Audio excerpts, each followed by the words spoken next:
Rais wa Jamhuri ya Muungano wa Tanzania Dr. John Pombe Magufuli amefanya ziara ya ghafla katika ofisi za Wizara ya Fedha zilizopo jirani na Ikulu jijini Dar es Salaam na kisha kuzungumza na wafanyakazi wakiongozwa na Katibu Mkuu wa wizara hiyo Dr. Silvasius Likwelile. Dr. Magufuli amefanya ziara hiyo ikiwa ni siku moja tu tangu aapishwe kuwa Rais wa Jamhuri ya Muungano wa Tanzania. Na hivi ndivyo mambo yalivyokuwa.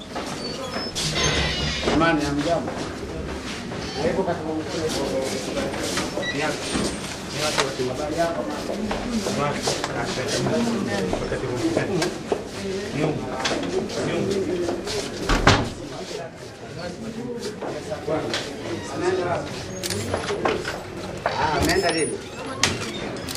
Ameenda lini profesa? Ameenda this week, lakini anarudi leo usiku. Atarudi leo usiku. Hapa ni nani? Jamani, hamjambo? Habari za shule? Wewe unaitwa nani? Unahusika na nini?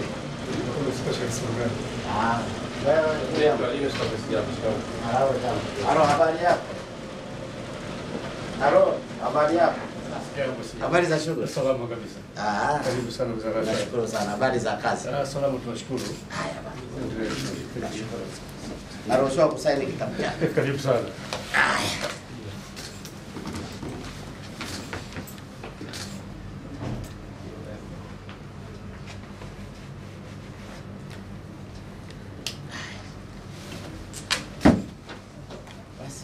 Mbona una wasiwasi wewe na hiyo katibu? Wewe usiwe na wasiwasi.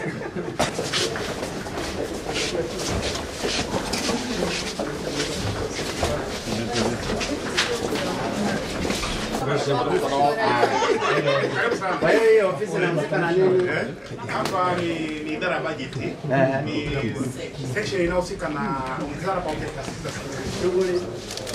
Hapa ndio kwa naibu waziri. Hapa hapa mbele. Hapa ni masuala ya bajeti.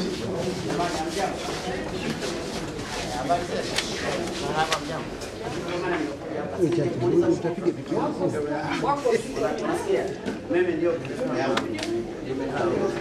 watu waseme hawa. Pale niko kwa pale. Niko kule ndani. Naitwa nani? Arubina Msuri. Msuri. Kurusuri. Kurusuri. Na hapa Hapo alikuwa anakaa Kiondo. Wengine wako wapi? Huyo hapa yuko wapi? Wa hapa ametoka. Wewe unaitwa nani? Unashughulika na nini? Shughulika na mambo ya bajeti. Wa hapa ndio hayupo. Anaitwa nani? Huyo anaitwa Boniface. Boniface. Wa hapa naye hayupo. Anaitwa nani? Huyo humjui?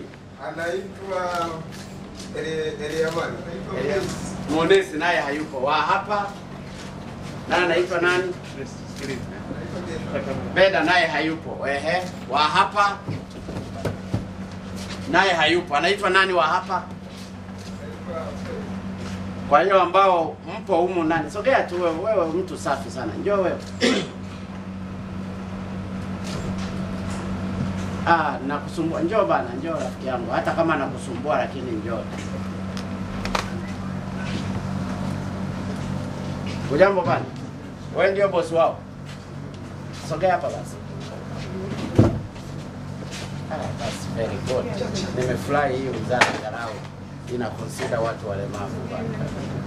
Naomba tupige picha wote mara hapa. Mmoja ninyi tupige picha. Haya, tupige picha. Hebu nipige picha na hao. Hongereni sana. Unaitwa nani wewe? Frank Mtiama. Na wewe? Safi sana. Ila sasa wengine wote hawapo. Wameenda wapi na wewe ndio bosi? 1, 2, 3, 4, 5, 6 hawapo. Wameenda kunywa chai. Haya. Basi hamna tatizo, lakini ni hongereni. Mara baada ya kukagua ofisi mbalimbali za Wizara ya Fedha, Rais Magufuli akafanya mazungumzo na wafanyakazi na baadaye akawaeleza waandishi wa habari yale ambayo yamejiri katika mazungumzo yake na watumishi wa Wizara ya Fedha. Nilikuwa nazunguka pale Ikulu na natambulishwa maeneo mbalimbali ya Ikulu. Sasa nilipofika kwenye geti nikaona nichomokee hapa Wizara ya Fedha, kwa sababu ninajua hii wizara ndio wizara muhimu kwa ajili ya uchumi wa nchi yetu, na nilitegemea labda baada ya uchaguzi hivi hata viongozi wa wizara sitawakuta wamo, inawezekana nikawakuta labda hata hawapo, lakini nimefurahi sincerely kutoka moyoni kwa sababu nimefika hapa, nimefika wizara ya fedha, nimekuta iko intact. Nimemkuta katibu mkuu Dr. Likwilile yupo, nimemkuta katibu mkuu Dr. Mwenye Mvua yupo, naibu katibu mkuu nimemkuta yupo, kamishna nimemkuta yupo, makamishna wote wa sera wote wapo kwenye ofisi. Hicho kimeniimpress na nikafurahi, nikasema kumbe mahali ambapo ni pa muhimu kwa serikali kufanya kazi bado panafanya kazi.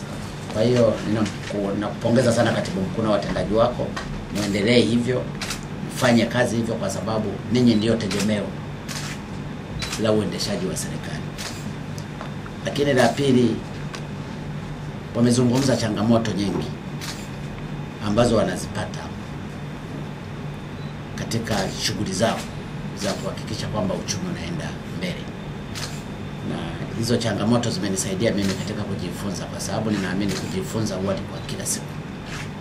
Zipo ambazo walishaziandika na wamenikabidhi, na zipo zingine ambazo wamezizungumza kwa maneno wa ushauri, na nafikiri hiki kitu ni kizuri kwa sababu katika kujifunza ni vizuri ukajua wataalamu wanazungumzaje, na mimi huwa napenda kutumia wataalamu, na hawa ndio wataalamu.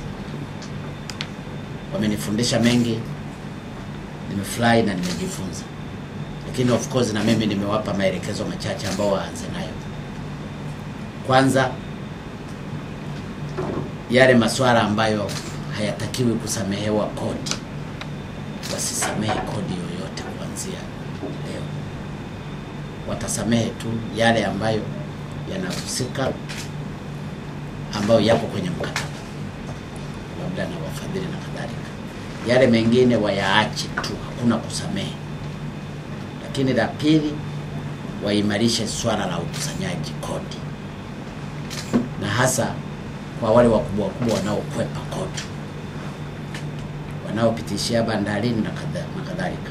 Na nimemwambia katibu mkuu na wataalamu wote washirikiane na TRA katika kuhakikisha kwamba wanakusanya mapato ya kutosha, si mapato kwa watu wanyonge wanaouza vitumbua, kwa sababu Tanzania pamekuwa na tatizo moja.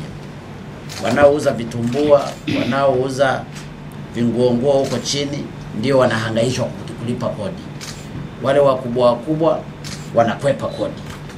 Sasa nimeona tuanze na step ya kwanza ya kushughulikia wale wakubwa kulipa kodi.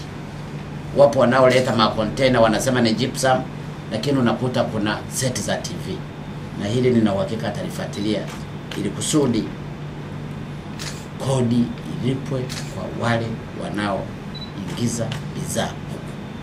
Na nitamwomba katibu mkuu na wataalamu hapa msimamie kweli hata zile zikana za pale bandarini, mfuatilie nenye moe day to day routine, kwa sababu hii wizara ndio wizara pekee ambayo inaweza ikatusaidia kumove forward na tupate hela za kutosha ili wanafunzi wetu kuanzia mwezi Januari wasilipe ada ya shule. Na mipango hiyo ipo na ni lazima tuitekeleze yale yote tuliyoyaahidi kwenye ilani ya uchaguzi, lakini hatuwezi tukayatekeleza haya kama kuna watu wengine hawatimizi wajibu wao. Kwa hiyo nimefurahi wametupa cooperation nzuri, lakini kuna mambo mengi ya msingi ambayo wameyazungumza hapa ambayo nina uhakika wakiyasimamia kwa pamoja tutaweza kufanya kazi. Wanisamehe kidogo kwa sababu nimewavamia, lakini imeniimpress kwamba angalau mahali nilipoanzia kuvamia nimekuta watu wamo kazini. I hope hata kama ningevamia wizara nyingine kumbe watu wako kazini, lakini ninyi angalau mmeonyesha picha nzuri kwamba wizara ya fedha wako kazini. Hilo ndio ninaweza nikasema tu kwamba ninawashukuru, lakini msimamie hizo zote, kwa sababu collection kuna upungufu wa 8% kati ya 8 na 10% ya mapato kwenye collection kwa kila mwezi. Sasa ni lazima hiyo tuifikie na tuvuke. Hilo ndio iwe lengo. Lakini kwa hao wakubwa wanaokwepa kulipa kodi, hakuna nchi ambayo inaweza ikajiendesha bila kulipa kodi. Kwa hiyo kwa kifupi mimi naweza nikasema hayo. Mengine ni ya utendaji, nina uhakika katibu mkuu atayasimamia. Mambo ya hospitality, watu kila siku wanasafiri, hela zinatumika nyingi.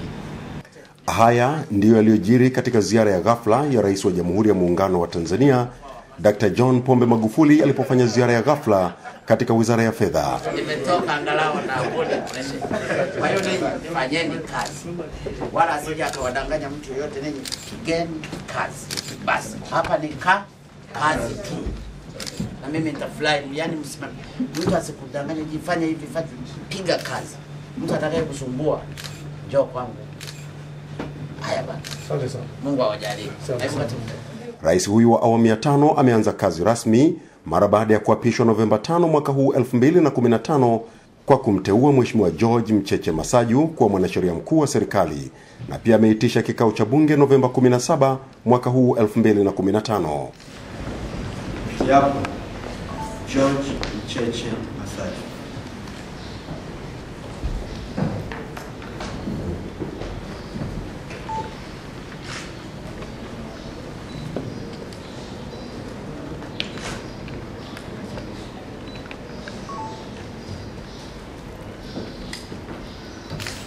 Mimi George Mcheche Masaju naapa kwamba nitakuwa mwaminifu kwa Jamhuri ya Muungano wa Tanzania na kuitumikia kwa moyo wangu wote, na kwamba nitahifadhi, nitailinda na kutetea Katiba ya Jamhuri ya Muungano wa Tanzania iwekwe kwa mujibu wa sheria.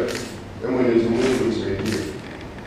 Mimi George Mcheche Masaju naapa kwamba nitaitumikia kwa uaminifu Jamhuri ya Muungano wa Tanzania na rais wake katika kazi ya mwanasheria mkuu wa serikali. Ee Mwenyezi Mungu nisaidie. Mimi George Mcheche Masaju naapa kwamba katika kazi yangu mwanasheria mkuu wa serikali, kwa vyovyote vile sitatoa siri ambazo nitazijua katika kazi zangu, isipokuwa katika kutimiza wajibu wa kazi hizo au kwa idhini ya rais. Ee Mwenyezi Mungu nisaidie.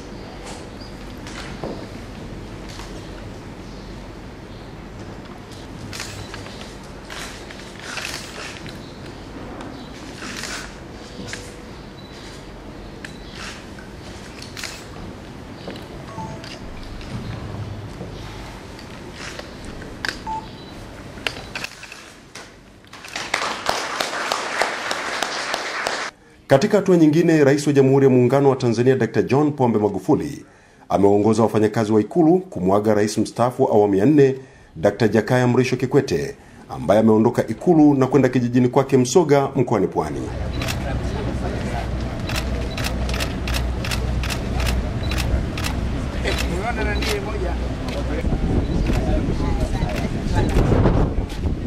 Ah.